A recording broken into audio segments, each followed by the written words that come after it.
සුලි කුණාටුවට නම දීපකම් බලන්නකො. දිට්ඨා. අපි බෞද්ධයෝ විදියට දිට්ඨා කියන කතාන්දරෙත් එක තව කැලලක් එකතු කරනවා දිට්ඨ ධම්ම වේදනීය කර්මය කියලා. මේකේ අපි චෝදනා කරන්න ඕනේ මේ ආණ්ඩුවට.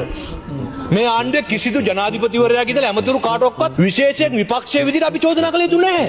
මේ ජනාධිපතිවරයා ඇමතිවරු ඇතුළු කණ්ඩායම කණ්ණාඩියක් ඉස්සරහට ගිහිල්ලා මේ මුහුණු පොතේ සංසරණය වෙන තමන්ගේ පරණ වීඩියෝ ටික ගත්තාම තමන්ගේ තත්ත්වය තමන් විපක්ෂයේ කටයුතු කරන කාලේ මෙවැනි ඛේදවාචකයකට ස්වභාවදායක ස්වභාධර්මයේ උදරකට අපි මුහුණ දෙනකොට දේශපාලනික වශයෙන් තමන් හැසිරිච්ච විදිය අධ්‍යයනය කරගන්නට හැකියාව තියෙනවා. ඒ නිසා තමන් තල වපුරලා වෙන මොනවත් බලාපොරොත්තු වෙන එකේ ප්‍රශ්නේ මේ ditta ධම්ම වේදනීය කර්මයට තමන් මුහුණ දෙන ගමන් තමන් හරි කෙරුමු කියන එක නම් අමතක කර යුතුම වෙනවා. හරක් පට්ටිය ඡද්ද දීපුවා රෝහණ බණ්ඩාර SJB එකේ අනුරාධපුරේ සජ්ජද වැඩ කරන්නේ ඕගනිසම් එකක් හැටියට නේද? කොහොමද එකම මෝඩ් මොලයක් ෂෙයා කරගෙන වැඩ කරන්නේ?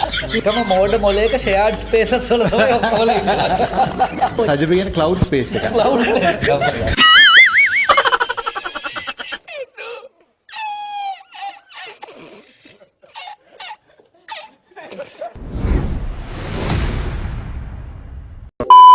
ඔබතුමා මේ අනුර කුමාර ජනාධිපතිතුමාගේ ප්‍රගතිවාර්තා දෙන්නේ මේ ඉස්කෝලේ ටීචර්ද? පන්ති ටීචර්ද? ඒ අනුර ඉස්කෝලේ යනවද? නැති ප්‍රගති. නෑ මම ඔයා දැන් ඔයා ප්‍රගතිවාර්තාන දැන් අනුර කොයි ඉස්කෝලේ කොයි පන්තිද ඉන්නේ? දැන් ඔයා එහෙම කියනවනම් ටීචර් ඉස්කෝලේ පන්ති. හරි ඉතින් ටීචර් ඉන්නවනම් එයා පන්තියෙත් ඉන්න එපා. ඉස්කෝල් කට් කරලා දන්නේ ඒ කාලේ වගේ. විශ්වවිද්‍යාලේ කෙනෙක් මේ ඔය කියන්න එපා.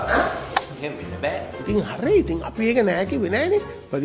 මෙහෙමනේ ප්‍රගති වාර්තාවේ තියෙනවා ලකුණු ඔක්කොම දාලා යටින් පැමිණීම හැසිරීම කියලා ටිකක්. දන්නවද?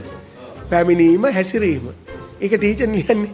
මේගොල්ලන්ගේ පැමිණීම දන්නේ හැසිරීම නම් පට්ට අවුල්. හරි?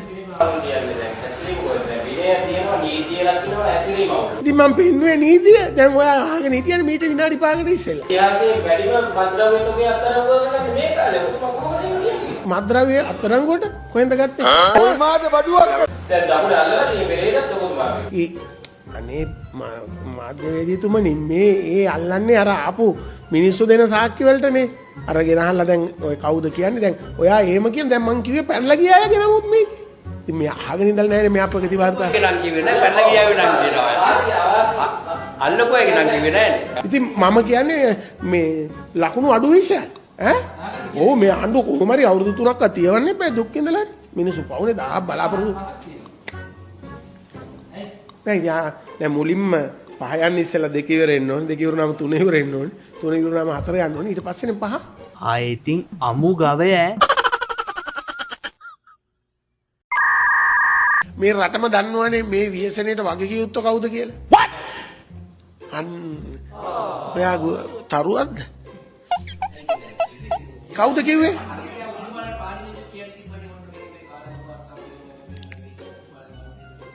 ඒ මොකටද ඒ කාලගුණ විද්‍යා දෙපාර්තමේන්තුවේ තියෙන නම්බර් 30 ඔෆිස් එකේද කාලගුණ විද්‍යා දෙපාර්තමේන්තුවේ තියෙන ජනාධිපති යටතේ ඔයා මේ මොකටද ඔයා කොහේ පැත්තෙන්ද නැගිට්ටේ උදේ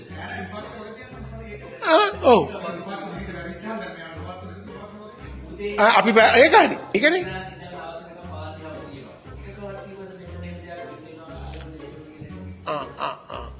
ඔයා කියන්නේ අපි තමයි කියන්න ඕනේ දැන් ඔයත් හිතන් ඉන්නේ අපි දාන්නෝ කියලා අපි ආණ්ඩුව කියලා හිතනවා ලොකු දෙයක්. ඔව්. ඉතින් කරන්නේ ඇයි? ඒව කරන්නේ ඇයි? ඕගොල්ලන්ට තේරෙනවා ආණ්ඩුවක් නැහැ කියලා. ඕගොල්ලන්ට තේරෙනවා රටවැසියටත් තේරෙනවා. අර ගෝඨ පස්සේ ගිය 69 ලක්ෂය, අනුර පස්සේ ගිය 69 ලක්ෂයට දැන් යථාර්ථය අවබෝධ වෙමින් තියෙනවා. මොකද්ද මේ අපි කරගත්තේ කියලා. කොල්මාද බඩුවක්. කවුද බම් මේ හරක් පට්ටි වලට ඡද්ද දීපුවා? කොහොමද එකම මෝඩ් මොලයක් ෂෙයා කරගෙන වැඩ කරන්නේ?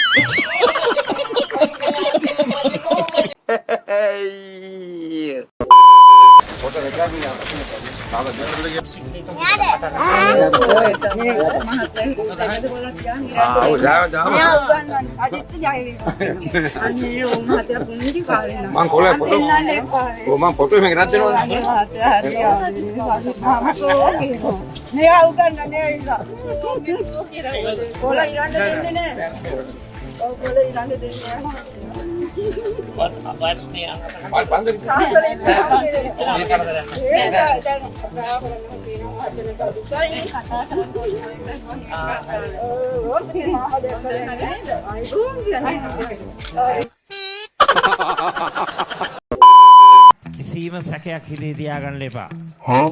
වැඩි ඡන්ද ලක්ෂ 20කින් අපි ජයග්‍රහණය කරනවා. සියලුම බුද්ධියන්ස වාර්තාවලට අනුව ජය නියතයි.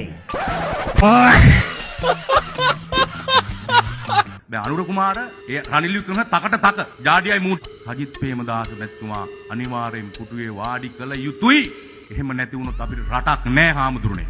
දහම් පාසල් කටින පිංගම් අරවම කිසි දෙයක් කරන්න දෙන්නේ නැහැ. පෙරහැරත් නැවැත්තුවනේ. බලයක් නැතුව තිබිච්ච. එහෙම යුගයක්. දැන් ආසන්නම සිදුවේ අරගලේ. සජිත් ප්‍රේමදාස ගියා අරගල බුණු. ඇබ්බලා හරියනේ පොළු පාරක් නේද? 6 months later. ඒක වැරද්ද කරේ ජනාධිපති කෙනෙක් රනිල් වික්‍රමසිංහ ඒ වැරද්ද නිවැරදි කරේ වර්තමාන ජනාධිපති රටේ භාරකාරත්වයේ දරන මහා මහේන්ද්‍ර ප්‍රසාදනි අනුර කුමාර දිසානායක මැතිතුමා. ඉතින් එතුමාට අපේ සමස්ත රටේ ගෞරවය ප්‍රශංසාව පුද කරනවා. ඔබ රටේ ජාතික නායකයෙක්. ඒ ජාතික නායකයාගේ වචනේ පරිසමාප්ත අර්ථය ඔබ අද මේ පින්බිමට ඇවිල්ලා රටේ ජනතාවට ඔප්පු කළා.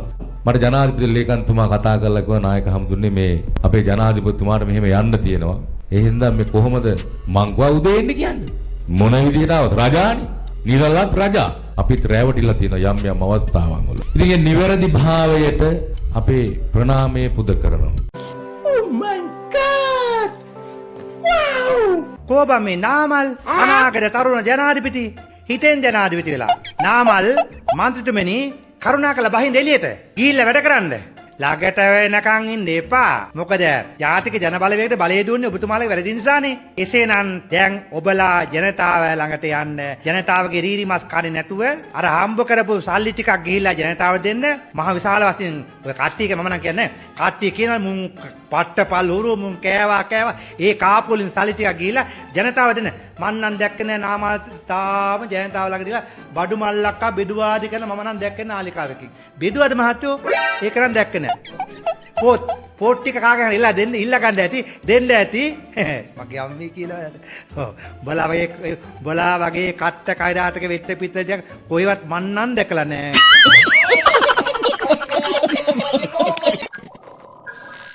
මේ වෙලාවේ මේ ලංකාවේ පාර්ලිමේන්තුවේ ප්‍රධාන විපක්ෂයෙන් අපි ඉල්ලා සිටිනවා කරුණා කළා මේක අවස්ථාවක් කරගන්න ජනාධිපතිවරයාට එරෙහිව දෝෂාභියෝගයක් පාර්ලිමේන්තුවට ගෙන එන්න ජනතාවට දැනගන්න පුළුවන් වෙයි. එතකොට පාර්ලිමේන්තුවේ දෝෂාභියෝගයක් ගෙනාවොත් එතෙන්දි මේ සියලු කාරණා ඔයානේ නිකම් පළයකෝ යන්නේ.